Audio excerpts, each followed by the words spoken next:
English Fairy Tales, collected by Joseph Jacobs. Chapter 7. NixNoughtNothing. There once lived a king and a queen, as many a one has been. They were long married and had no children.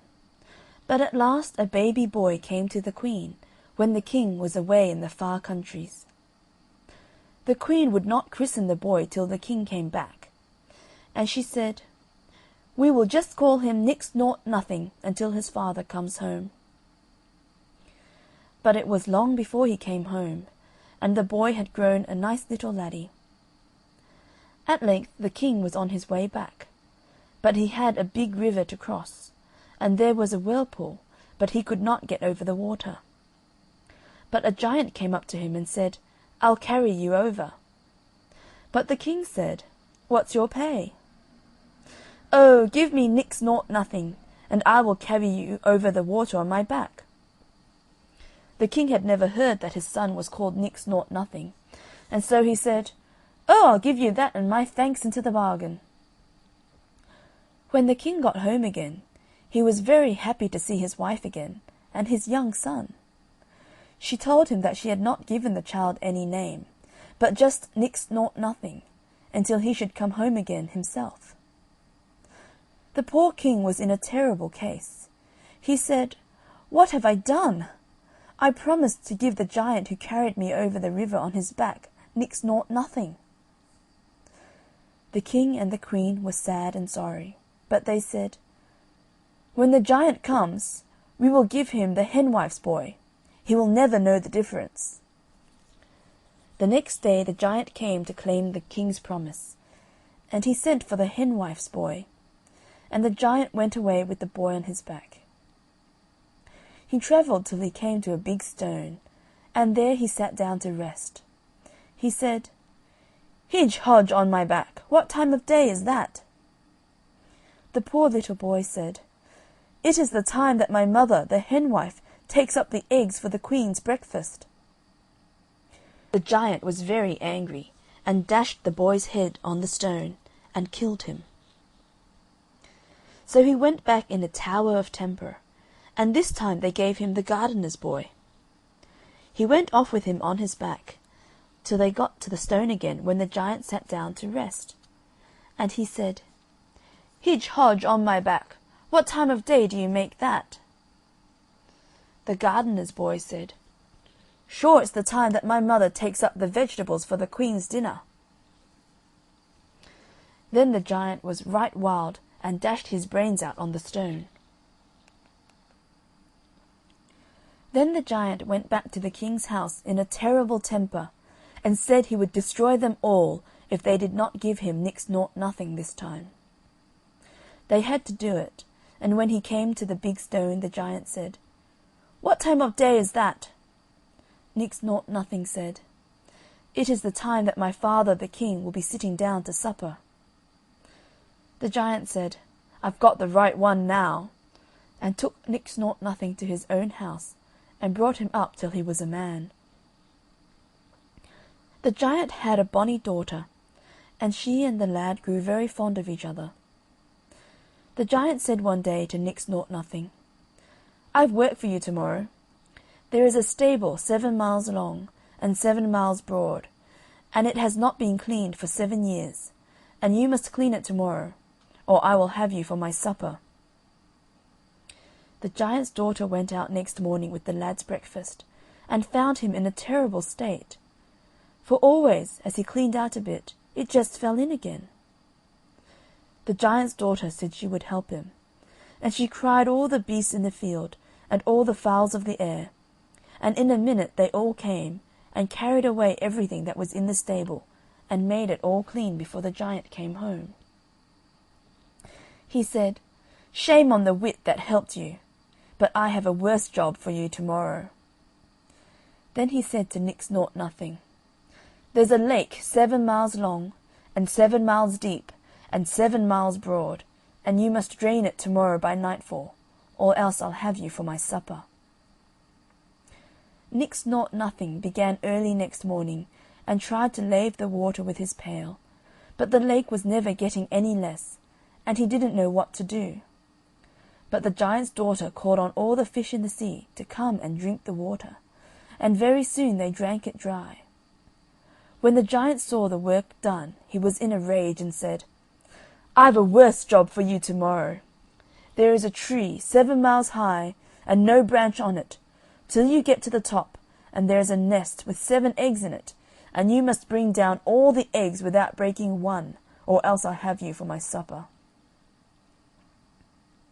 At first the giant's daughter did not know how to help NixNoughtNothing. She cut off first her fingers and then her toes, and made steps of them, and he clomb the tree and got all the eggs safe till he came just to the bottom, and then one was broken. So they determined to run away together, and after the giant's daughter had tidied up her hair a bit and got her magic flask, they set out together as fast as they could run. And they hadn't got but 3 fields away when they looked back and saw the giant walking along at top speed after them. "Quick, quick!" called out the giant's daughter. "Take my comb from my hair and throw it down." NixNoughtNothing took her comb from her hair and threw it down, and out of every one of its prongs there sprung up a fine thick briar in the way of the giant. You may be sure it took him a long time to work his way through the briar bush, and by the time he was well through, NixNoughtNothing and his sweetheart had run on a tidy step away from him.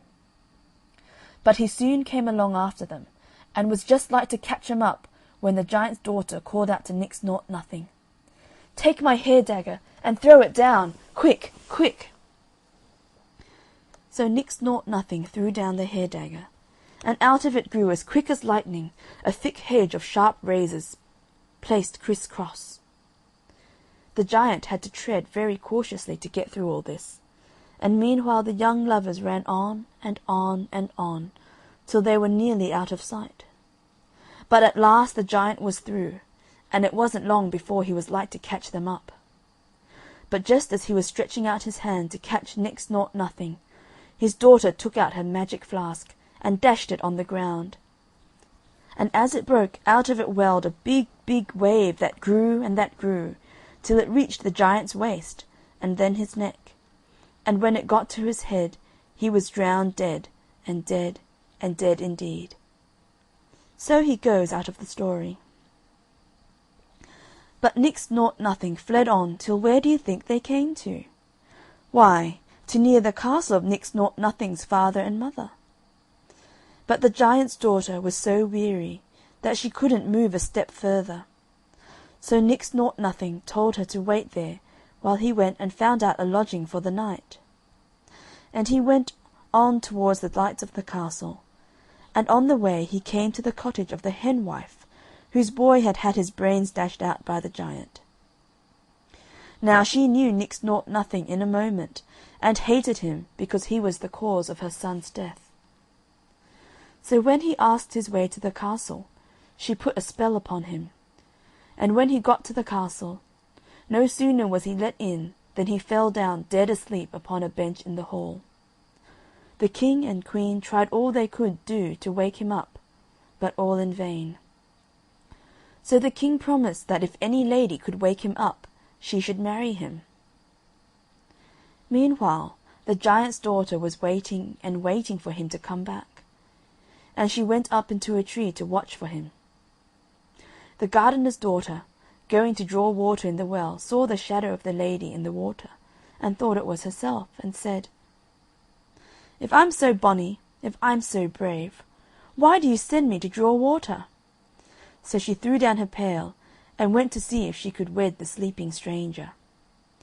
And she went to the henwife, who taught her an unspelling catch, which would keep NixNoughtNothing awake as long as the gardener's daughter liked. So she went up to the castle and sang her catch, and NixNoughtNothing was wakened for a bit, and they promised to wed him to the gardener's daughter. Meanwhile, the gardener went down to draw water from the well, and saw the shadow of the lady in the water. So he looks up and finds her, and he brought the lady from the tree, and led her into his house. And he told her that a stranger was to marry his daughter, and took her up to the castle, and showed her the man. And it was NixNoughtNothing asleep in a chair. And she saw him, and cried to him, "Waken, waken, and speak to me." But he would not waken, and soon she cried, "I cleaned the stable, I laved the lake, and I clomb the tree, and all for the love of thee, and thou wilt not waken and speak to me." The king and the queen heard this, and came to the bonny young lady, and she said, "I cannot get NixNoughtNothing to speak to me for all that I can do." Then were they greatly astonished when she spoke of NixNoughtNothing, and asked where he was, and she said, "He that sits there in the chair." Then they ran to him and kissed him, and called him their own dear son. So they called for the gardener's daughter, and made her sing her charm, and he wakened, and told them all that the giant's daughter had done for him, and of all her kindness. Then they took her in their arms and kissed her, and said she should now be their daughter, for their son should marry her. But they sent for the henwife, and put her to death. And they lived happy all their days. End of chapter 7. NixNoughtNothing.